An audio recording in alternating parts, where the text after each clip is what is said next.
Good morning. আপনারা কেমন আছেন? আশা করি সবাই ঠাকুর আর মায়ের কৃপায় ভালো আছেন, সুস্থ আছেন। দেশে বিদেশে যারা আমার এই ভিডিওটা দেখেন তারাও আশা করি নিরাপদে আছেন, সুস্থ আছেন, ভালো আছেন।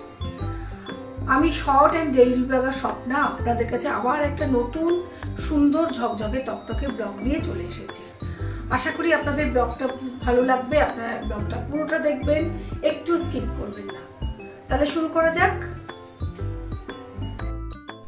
আমি এখন রান্না করতে চলে এসেছি আর কি। ছেলেও বেরিয়ে গেছে, ওর আজকে অফিস নেই, কিন্তু তো বিভিন্ন পড়াশোনার জন্য একটু ট্রেনিং করছে, সেগুলোর জন্য একটু বেরিয়ে গেছে। আর আমি আজকে রান্না করব চিকেন। চিকেনটা আমি একটু অন্যভাবে করব, সব রকমভাবে চিকেনটা আমি আপনাদের সঙ্গে করে শেয়ার করেছি। আজকে একটু অন্যভাবে করব, কারণ আজকে বাড়িতে না আছে কাজু কিশমিশ, না আছে চাল মগজ, কিছুই নেই। সেই জন্য চিকেনটা একটু অন্যভাবে করব। আজকে হবে হচ্ছে বেরেস্তা চিকেন কিংবা মেথি চিকেন, এটাও বলতে পারেন। হ্যাঁ, যাই হোক, চলুন। চিকেনটা এটাতে মোটামুটি 700 গ্রামের মতন চিকেন আছে। আর চিকেনটা ব্যাঙ্গালোরে প্রচণ্ড লোডশেডিং হচ্ছে ইদানিং। এই চিকেনটা একটু কালকে সেদ্ধ করে রেখেছিলাম, আর তার স্টকটাও আমি ফেলে দিই, যেখানে স্টকটাও রয়েছে এইটা দিয়েই পুরো রান্নাটা হবে। আর এখানে একটা বড় সাইজের আমি মানে পেঁয়াজকে কিমা করে নিয়েছি। এখানে পুরোটা লাগবে কিনা বলতে পারছি না, হয়তো পুরোটা দেবো না এরকম, কারণ অনেক আর কিছুটা বেরেস্তা করেও নিয়েছি। এই বেরেস্তা করে আমি পেস্ট করে রেখেছি। আর এখানে নিয়ে নিয়েছি রুটিন মশলা, লঙ্কা গুঁড়ো, কাশ্মীরি লঙ্কা গুঁড়ো, জিরে গুঁড়ো, হলুদ গুঁড়ো, তার সঙ্গে টক দই। এটা একসঙ্গে ভালো করে মেল্ট করে তারপরে আমি ব্যবহার করব। তাহলে চলুন রান্নাটা শুরু করি। আমি ফোড়ন হিসাবে অল্প সামান্য গোটা গরম মশলা আর জিরে আর তেজপাতা ফোড়ন দিচ্ছি।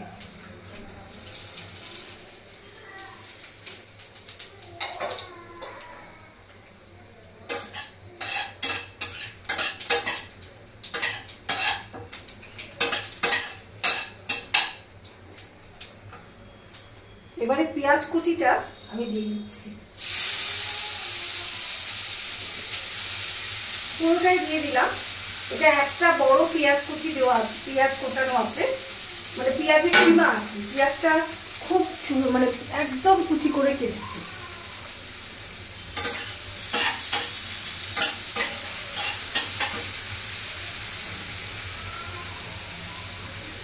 পেঁয়াজটা একটু নুন দিয়ে মানে দিচ্ছি যাতে তাড়াতাড়ি গরম হয়ে যায়।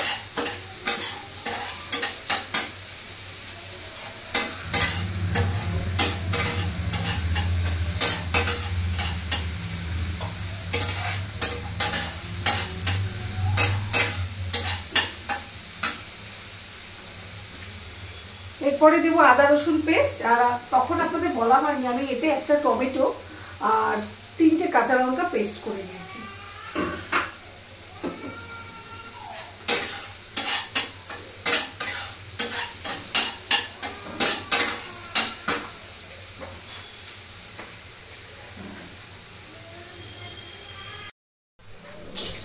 এবারে দেব 1 চামচ আদা রসুন পেস্ট।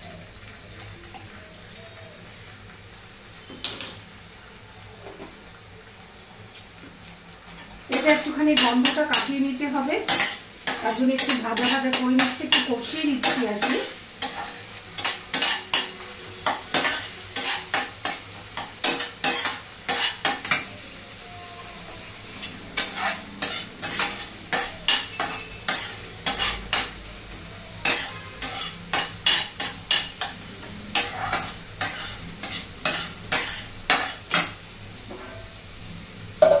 এদিকে স্টকটা একটু গরম হতে দিচ্ছি।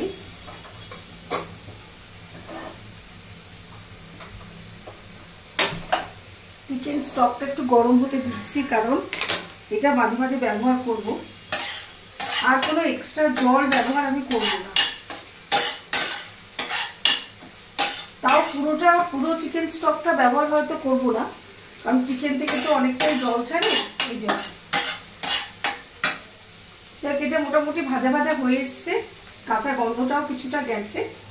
এইবারে দিয়ে দিচ্ছি টমেটো কাঁচা লঙ্কা পেস্টটা।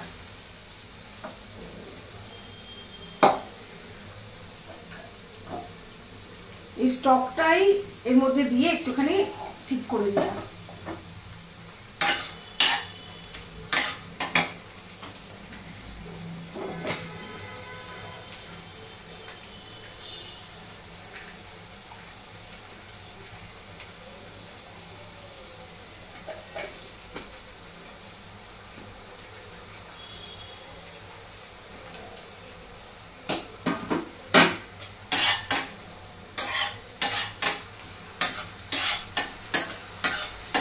এটাকে একটুখানি যতক্ষণ না কাঁচা গন্ধটা যায় একটুখানি এটাকে কষে নিচ্ছি আর কি।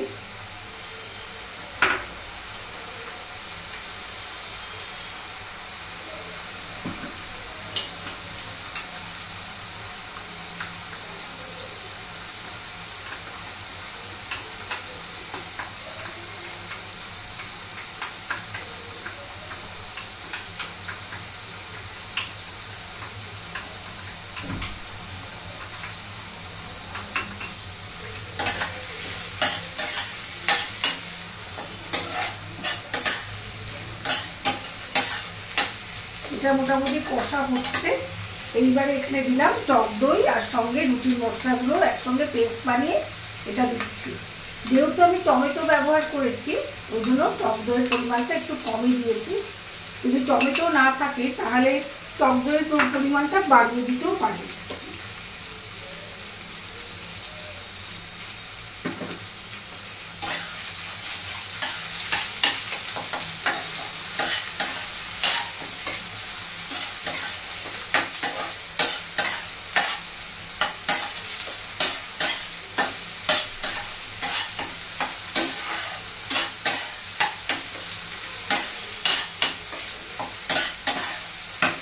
এবারে সেদ্ধ করা চিকেনগুলো আমি দিয়ে দিচ্ছি। মুরগির মাংস সাধারণত সেদ্ধ করতে লাগে না, কিন্তু যেহেতু ব্যাঙ্গালোরে প্রচণ্ড লোডশেডিং হয় আর মাংসটা আমার কালকে আনা ছিল ওই জন্য এটাকে আমি একটু সেদ্ধ করে রেখেছিলাম। কারণ প্রচণ্ড লোডশেডিং হচ্ছে ব্যাঙ্গালোরে। ব্যাঙ্গালোরে তো জানেনই, যারা ব্যাঙ্গালোরে থেকে গেছেন তারা নিশ্চয়ই জানেন হ্যাঁ কি পরিমাণ লোডশেডিং হয়। কিছু সুবিধা কিছু অসুবিধা তো আছেই, সব জায়গাতেই আছে। এটা তো মানে নতুন কিছু না। আমরা সুবিধা অসুবিধা না থাকলে আমরা জনসাধারণ ভোট দেব কেন? আমরা তো ভোট দেবো না। আমরা যদি খুব ভালোই থাকি তাহলে তো আমরা ভোট দেবো না, তাই না?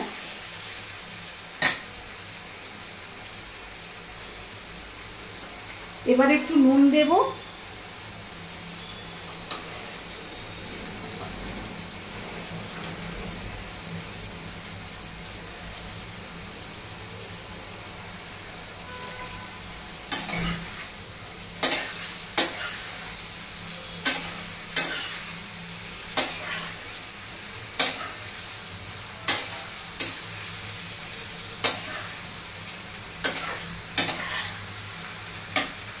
আর দেব সামান্য চিনি।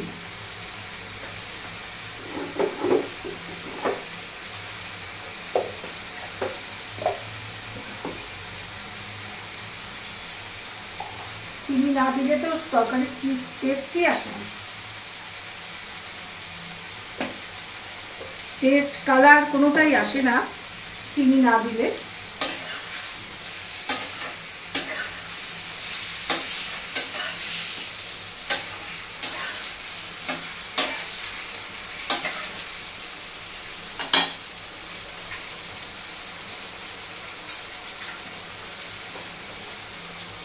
এবার স্টকটা অল্প অল্প করে দিতে থাকবো।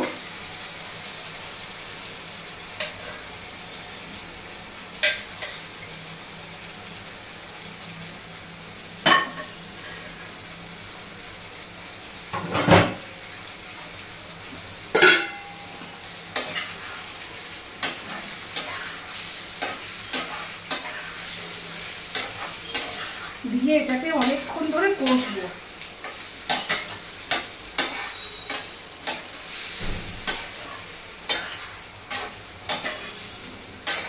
সময় ধরে কষাই।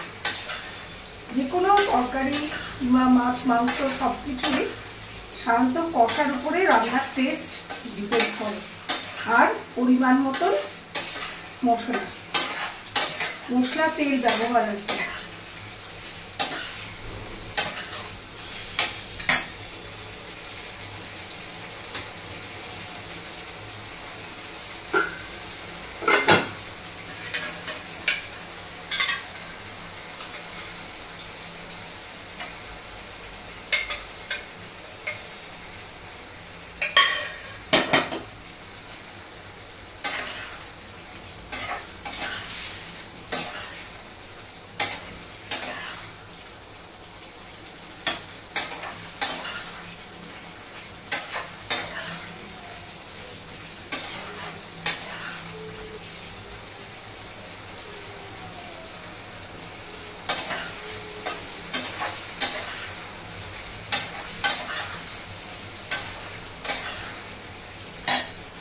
মাঝে মাঝে একটু চাপাও দিয়ে দেবো।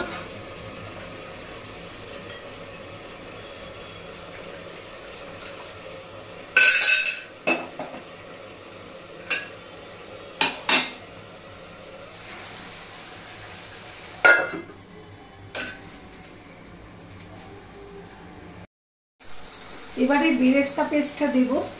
আমি এখানে দুটো ছোট সাইজের পেঁয়াজ ভালো করে কুচিয়ে বেরেস্তা করে পেস্ট করে রেখেছিলাম, সেটা এখানে দিয়ে দিলাম।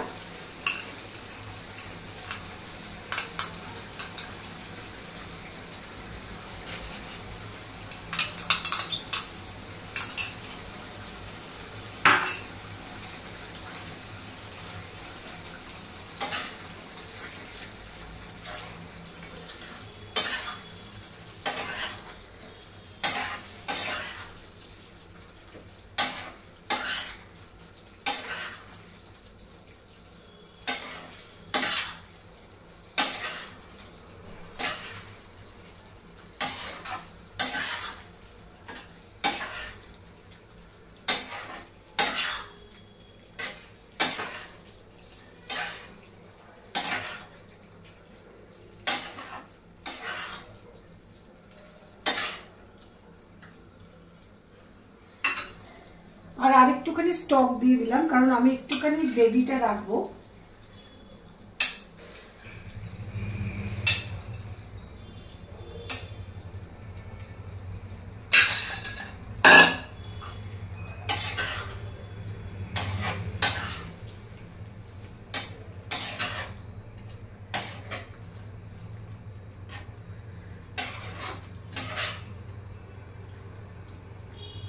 চিকেনটা মোটামুটি আমার হয়েই এসেছে, আর একটুখানি স্ট্যান্ডিং টাইমটা দিতে হবে। আর একটু চাপা দিয়ে রাখলাম, মিনিট 5 পর এতে দেবো কাসুরি মেথি আর গরম মশলা।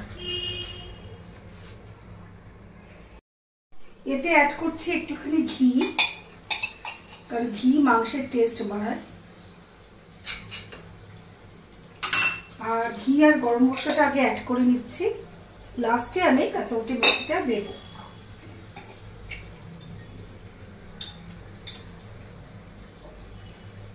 খুব বেশি গরম মশলা আমি দিলাম না, কারণ তাহলে গরম মশলার গন্ধে কাসুরি মেথির গন্ধটা চাপা পড়ে যাবে। আর আমি তো গোটা গরম মশলা ফোড়নেও দিয়েছি, খুব একটা গরম মশলা আমি দিলাম না।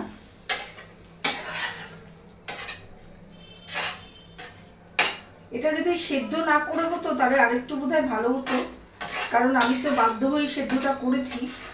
যদিও আমার ফ্ল্যাটে পাওয়ার ব্যাকআপ আছে, কিন্তু বিভিন্ন জায়গায় তো অনেক কিছু অনিয়ম, মানে কি বলবো, দুর্নীতি রয়েছে, এরা খুব একটা চালায় না, সেই কারণে। চলো একটুখানি চাপা দিয়ে দিই, আর লাস্টে দেবো কাসুরি মেথি। দেখো চিকেনটা আমার হয়ে গেছে, আমি আর কাসুরি মেথি দেওয়াটা তোমাদের সঙ্গে শেয়ার করিনি। হ্যাঁ, এবারে এটাকে জাস্ট নামিয়ে নেব, ব্যাস আমার বেরেস্তা চিকেন রেডি।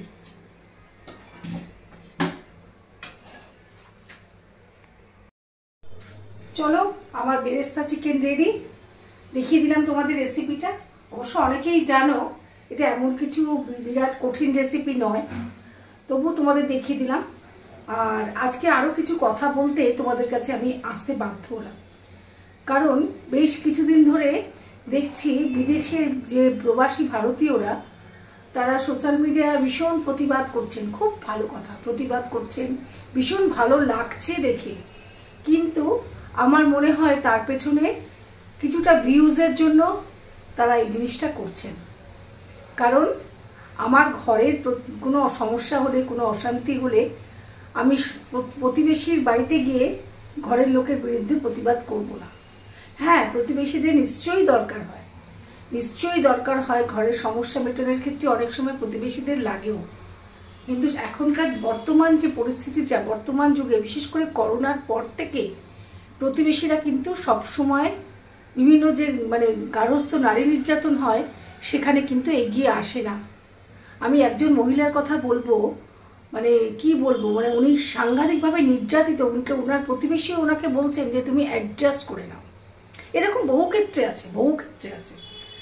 যাই হোক, এখন তো মেয়েদের জন্য অনেক আইন আছে। অনেকে আইনের যারা ইসেমতো ভিকটিম, তারা সত্যিকারেরই ভিকটিম, তারা আইন হয়তো পাচ্ছেও না। কিন্তু অনেকে আবার আছে তারা ভিকটিম নয়, অথচ আইনের অপব্যবহার করছে। এরকম মহিলাও রয়েছে। যাই হোক, তোমাদের দেখিয়ে দিলাম আজকে আমি কিভাবে বেরেস্তা চিকেনটা রান্না করলাম। আর আমার আর বিশেষ কিছু বলার নেই। আমিও চাই জাস্টিস। সত্যি কথা বলতে আমিও সত্যি কথা জাস্টিস চাই। শুধু আমার রাজ্যের নয়, আমার দেশেও যদি এরকম কোনো নারী নির্যাতন হয় আমিও তার জাস্টিস চাই। তাই সবাইকে বলছি, সবাই খুব ভালো থেকো, সাবধানে থেকো, সুস্থ থেকো। আবার একটা নতুন ব্লগ নিয়ে আসবো খুব তাড়াতাড়ি। আর আশা করি তোমাদের আমার এই রান্না এবং আমার এই কথাবার্তাগুলো ভালো লাগবে। তোমরা প্রচুর প্রচুর লাইক করো, শেয়ার করো, কমেন্ট করো। তাহলে আজকের মতন টাটা, সবাই খুব ভালো থেকো।